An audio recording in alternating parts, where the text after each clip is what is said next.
I wanted to talk about email. There's a few reports out and a perception that in customer care email is a dying channel. I actually think there's a shift of use in email, not that it's actually a dying channel. Reports show that there's decreased use of email and that people, especially among millennials, prefer messaging apps and social channels. While I don't argue that, and I think that's empirical, I think that the place for email in customer care is shifting, not dying. I think the main reason for the shift is around the way that it's actually used by consumers. If you look at the counterparts in social channels and chat, they're constantly being updated by, from a UX perspective, looking at trends, looking at data, and the things that customers want, and constantly updating that out to their user base. Email is a lot more fragmented in that there's lots of applications that provide email, and they dictate the amount of features that are available. If I look at my Outlook for Mac as opposed to Outlook for Windows, they're very, very different.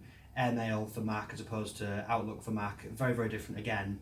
And while there are certainly applications that exist for replacements for Twitter and Facebook, they're more acceptedly just use the normal UI.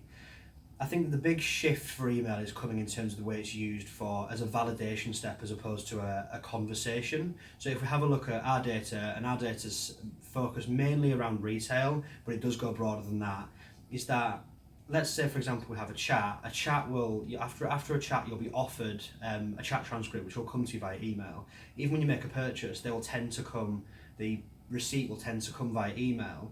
And while that's not new news, the movement is moving very much towards that being a validation step. While that's not somewhere that conversations start, it certainly is a place where conversations finish.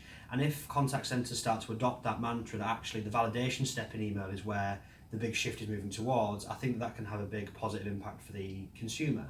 If we start to put in more self-serve options and more ways that the consumer can help themselves and stop coming back to the contact centre again through that validation step, I think that that's ultimately where email is going to end up and where it will really find its home in the contact centre. The digital channels will remain to be the place that the conversations happen, but due to the amount of trust that we place in email, that'll be where the validation step comes and those conversations come to an end.